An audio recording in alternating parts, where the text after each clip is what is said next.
Coucou, bonjour, c'est Isabelle. Il fait extrêmement beau aujourd'hui. Je suis ravie de vous retrouver et vous parler du passé, de l'importance de se libérer pour avancer.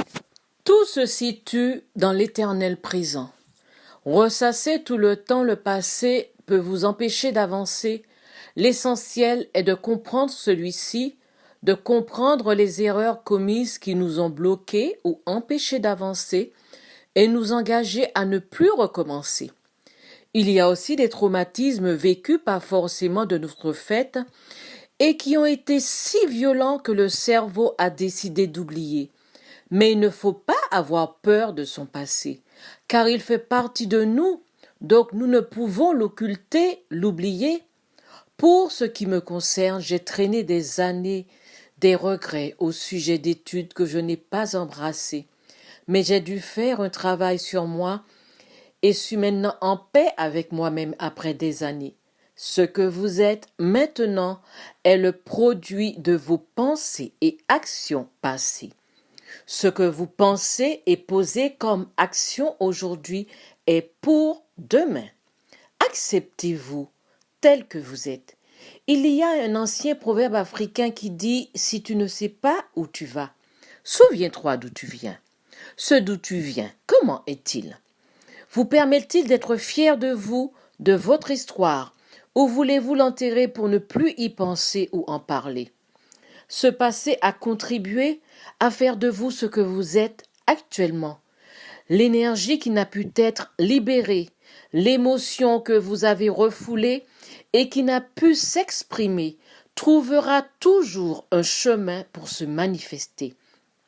Cela peut se traduire par la maladie, un mal-être, des comportements d'autodestruction ou autres dans votre vie. Il y a des situations qui requièrent des thérapies bien adaptées, mais autrement. Vous pouvez avoir recours, comme en psychologie, à la méthode du petit enfant en vous. Elle consiste à imaginer ce petit enfant en vous, qui n'est autre que vous. Mentalement, prenez-le dans vos bras. Dites-lui que vous l'aimez, que vous êtes là pour lui. Entourez-le de votre tendresse. Vous êtes un être de grandeur spirituelle. Acceptez-le et croyez-le. La spiritualité fait partie de l'homme et les ressources présentes en nous, les puissances du cœur, telles que l'espoir, l'amour, le pardon, sont là pour nous aider à avancer. Pourquoi l'amour? Cette puissance joue un rôle important dans le processus de libération, de l'amour de soi, de l'estime de soi. Le fait d'accepter que nous ne sommes pas parfaits, que nous pouvons avoir des faiblesses, joue un rôle important dans le processus de guérison. Je vous parle en connaissance de cause parce que j'ai traîné ma dépression derrière moi, car je n'acceptais pas qu'une personne aussi forte que moi soit tombée aussi bas. Ce n'était pas concevable en mon esprit. Le pardon, pourquoi? Tout simplement parce qu'il faut se pardonner à soi de mauvaises décisions prises quelquefois et se remercier soi d'avoir pu avancer même lentement. Et si vous avez arrêté un moment, par lassitude peut-être, reprenez le chemin qui mène à la victoire, au but que vous vous êtes fixé. Investissez en vous. Tout investissement porte des fruits. Le poids de votre histoire peut être difficile à porter, mais il faut se donner les moyens de la comprendre, cette histoire, et l'assumer afin d'avancer. Connais-toi toi-même. C'est ainsi que vous déciderez de prendre des décisions en conscience pour avancer. On peut se dire quelquefois, pourquoi moi?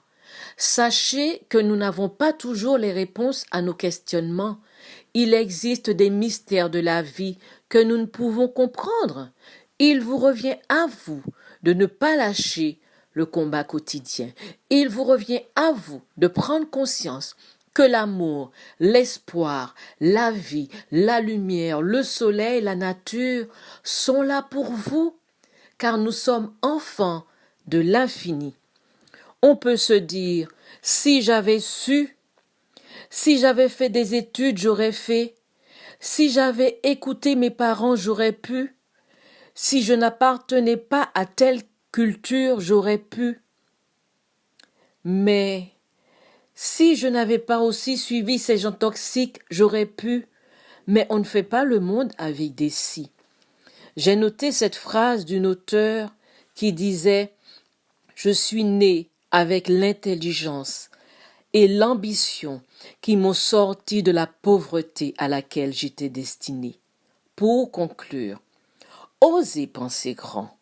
Malgré votre passé, trouvez la libération pour avancer. Que vous soyez parents, mariés, célibataires, souffrant d'un handicap, quel que soit votre âge, il n'est pas trop tard pour recommencer un autre projet de vie. L'imagination voyage partout et cette énergie positive qui se dégage de ce que vous imaginez, conservez-la et prenez la résolution d'être dans le présent. Dieu, la vie vous aidera. Votre vie mérite d'être vécue, soyez-en convaincus. Que vous puissiez mobiliser toutes les ressources présentes en vous afin de sublimer toutes vos difficultés vécues et les transformer en énergie positive capable de vous permettre de rebondir dans votre vie. Que le meilleur soit dans votre vie, dans votre famille, dans votre foyer. Je vous remercie d'être là, vous remercie de votre présence et je vous dis à bientôt.